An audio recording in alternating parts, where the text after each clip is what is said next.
Let's fucking go. That's what the fuck I'm talking about. Hell yeah. Hey, London is blue.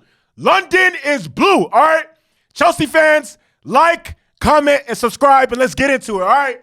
Chelsea beat AC Milan 2-0 today at the San Siri. Hey, let's go! Hey, look, this is incredible. 6 days ago, just 6 days ago, it hasn't even been a full week, Chelsea was at the bottom of Group E. 6 days later, we're at the top, baby. This is what we do. This is what we do. I would have never expected, after only getting 1 point, after dropping 5 points out of our first 2 matches, that we would still be at the top of the group at this point in the Champions League campaign. This is fucking incredible. This is fucking incredible. Oh my God, I'm so happy. All right, so this game started off with, once again, Graham Potter, he alternated between, he went to a back 3 for this game. It was a back 4 against Wolves on Saturday, back 3 this time. And, it's great to see that, the players can adapt, and whatever the case, whatever's being taught to them on the training pitch is actually, it's working. It is working because we're stringing together amazing wins. It doesn't matter who's in the starting 11 or who's on the bench. They're putting together solid wins. Like this is amazing, and I expect no less from this team. We have quality players on our team. This is what we should be doing. I don't understand what the fuck was happening with Thomas Tuchel, but what's happening now is what we expected from the start of the season. What's happening now is what we expected from the start of the season, man. Stop playing with me. All right, so I'm going to get into the starting 11, then I'm going to just get into the game. It seems like Kepa has now slotted himself as the number 1 keeper from moving forward. And, he's put together a bunch of solid performances. So I can't argue with it. And, I don't know how it is in all sports. Well, you don't really see this in basketball, but in football specifically, you can lose your job to injury. It doesn't matter how good you are, how well you're performing. Tom Brady got his starting job by beating out by taking it from Drew Bledsoe when Drew Bledsoe was hurt and never relinquished the spot. And I know that doesn't really happen in basketball. It doesn't really happen too much in soccer or whatever the case may be, but, it wouldn't surprise me because when you get to a certain level and the elite of the elite, a lot of these players are just as good as each other. You know what I mean? It's rare that it's not often that there is an unplayable. It's not too often that's an unplayable player in the side where it's like this guy has to start every single game when he's healthy, whatever the case may be. It's not many Ronaldo's, Messi's, whatever the case may be, but not to compare Kepa to any of them. But I'm just saying it is good to see competition at every single spot in the team, and goalkeeper does not exclude it. Goalkeeper isn't excluded either. All right, so the back 3 consisted of Thiago Silva in the middle, Koulibaly on the left, and Trevor Chalobah on the right. The midfield, which I was perfectly fine. I was fine with the back 3. That was perfect. I seen that. I was like, all right, perfect. The midfield had me a little shaky because not that I don't trust Kovacic. I have so much faith in Mateo Kovacic. Man, Mateo Kovacic might be one of the most talented midfielders we've had in this club in a very long time. I don't think people really understand how good Mateo Kovacic really is. But what had me shocked was Jorginho.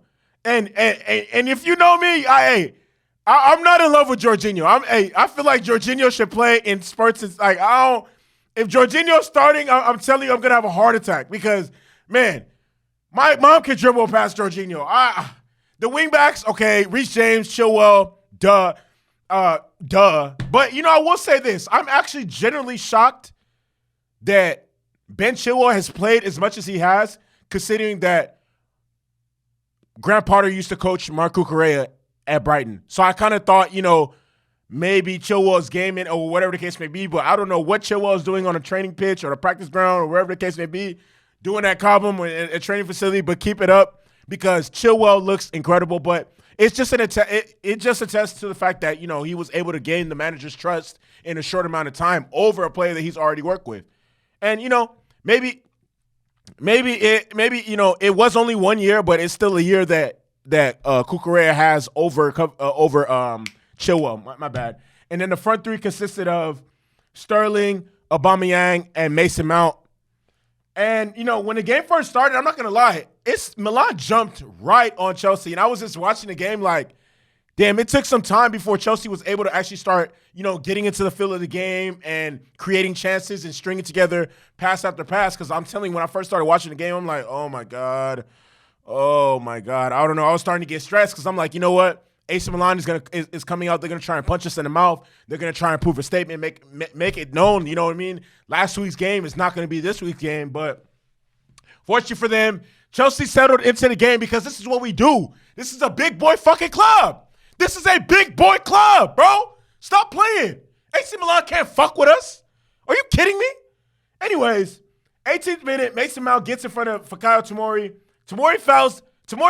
If we're being honest, Tomori fouled Mount twice. But because Mason Mount is a big boy, he didn't go down. And I love soccer and I've been watching this shit for 10 straight years, but I did not know that what Tomori did was going to lead to a red card. I thought at the very least it was going to be a yellow, penalty, whatever the case may be, but they sent them off immediately. And after watching various videos and reading up on the rules, that was the right call. At first, it did seem very harsh because I'm like, typically what we see when it's fouls that are within the box that end up getting a red, it's like a sliding tackle or somebody gets clipped on the foot or something along the lines of that. So when I didn't see that and I saw the red card, I was honestly scratching my head too. But hey, it is what it is. I'm not arguing with it, whatever case may be. But it is what it is. But I want to speak on Mason Mount real quick. Mason Mount has stringed together incredible performances. And I understand players should get dropped if they're playing in bad form. But look, I'm not saying he's there yet, but hey, if Messi were to string together 4 or 5 bad games or whatever the case may be, it wasn't like Mount was terrible all season, whatever the case may be. He was bad majority of it, but he still went out there and put together his best effort, whatever the case may be. So I'm actually happy that he's stringing together. I don't know what it was. Maybe it was I know what it was. The international break. Once he came back from the international break, he's looked like a guy. Assist after assist after assist. He assisted Pulisic. He assisted today. He's doing good. He's making plays. He looks comfortable in the system. I'm just really, really happy that I don't have to sit here and talk down on Mason Mount or whatever the case may be, because I really, really, really like Mason Mount. All right, so Mason Mount essentially wins us the penalty. Jorginho steps up, and the wait actually was a much longer than the typical penalty wait. And credit to Jorginho because I'm not sure what Jorginho's history is like in the San Siri, because obviously he did play before coming to Chelsea. He played for Napoli, and they played at the San Siro every single year. So I'm not sure what his history like is with AC Milan or specifically in that building. But hey, Jorginho did what he does best. Jorginho did what he fucking does best. He slided that bitch in. Hell fucking yeah. Hell yeah. And then he gives Chelsea the lead 1-0. And it seemed like there were so many fucking yellow cards in this game. Look, I'm gonna cut this out. Olivier Giroud, Mason Mount. Even Mason Mount got a penalty, got a yellow card. As they're waiting for the penalty, I'm just like, why is Mason getting a yellow card? Sterling got one.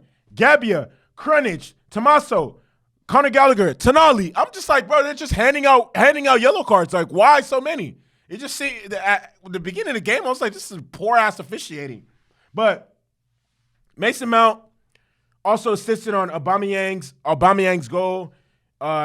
Incredible touch. Mason Mount with the incredible touch. Aubameyang and Sterling are both running for the ball, and Aubameyang is able to get to his first and slots it home. And at that point, the game was over. And AC Milan was already down 10 men. And then, yeah, we went into halftime up 2-0, game over. Honestly, they're not coming back. First of all, they're not coming back. They're not going to score 2 goals, and they're not for sure not going to do it with only 10 guys. And they're for sure not going to do it with fucking Thiago Silva in the back. No, that's not happening. Look, I want to give credit to where credit is due. All right, so Thiago Silva yesterday, not yesterday, today got his 100th appearance in the Champions League. He's a Rolls Royce of a defender. I mean, he didn't really have to do much for most of the game, but when push comes to shove and there were any threats, he was there to clean shit up. Kalidou Koulibaly is getting more and more comfortable within our system. Trevor Chalobah. Let me tell you something about Trevor Chalobah. These two performances is exactly why I am so happy. Look. This is exactly why I'm so happy. Todd Bowley came in and was like, look, Trev, we need you. You are not going anywhere. I don't give a fuck what you think is. You are not leaving, man. And look at the performances he's putting in today. And this is why Trevor Chalobah should have stayed. Look, I understand Levi Caldwell leaving because we bought Fofana or whatever the case may be. But Chalobah, if we're playing a back three or a back two, back three, you need 3 center backs, right? We have Thiago Silva, Koulibaly, him, and Fofana, right? Thiago Silva is getting old. He can't play every single game. Neither will he play every single game. And then we're in 4 different competitions. Chalobah, there was always going to be, Chalobah's not the 5th or 6th center back in the rotation. There was always going to be game time for him to get. And then if an injury happens, like what happened to Fofana, of course you're going to play. So I'm so happy that he stuck around. And Aubameyang, man, this guy can score fucking goals. And what I love about Aubameyang is every single goal that he has scored has displayed a different skill set that he has as a number 9 that we haven't had at Chelsea since fucking Diego Costa. Alvaro Morata was a fucking scrub.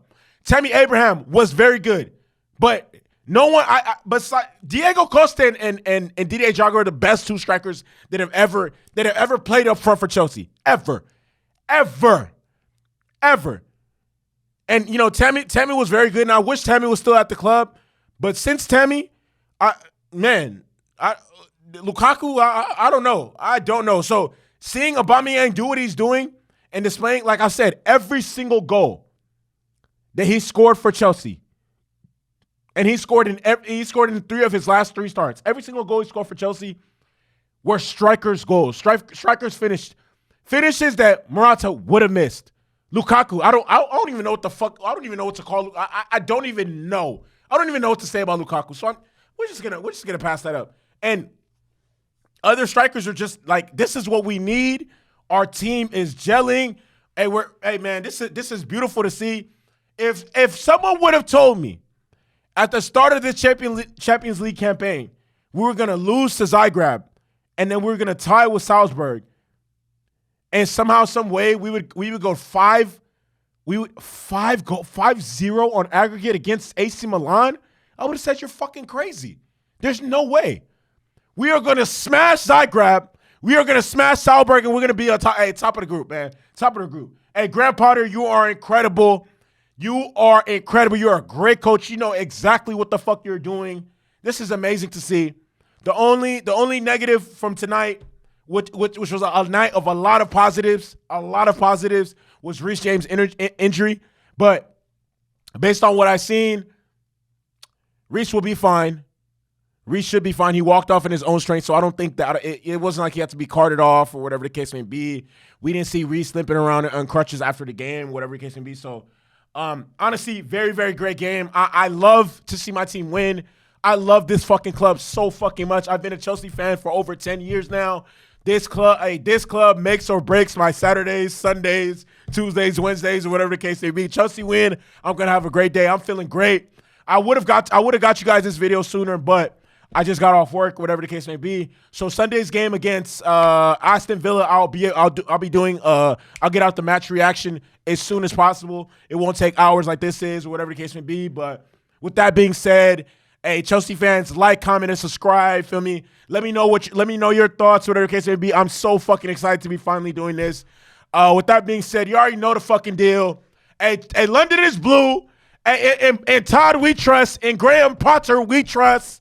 Hey, you know what the fuck is going? You know the fucking vibes. Kings of Group E.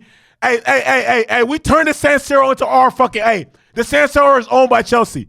Chelsea owns the San Siro. I'm out this bitch. Hey, London is blue. Stop playing.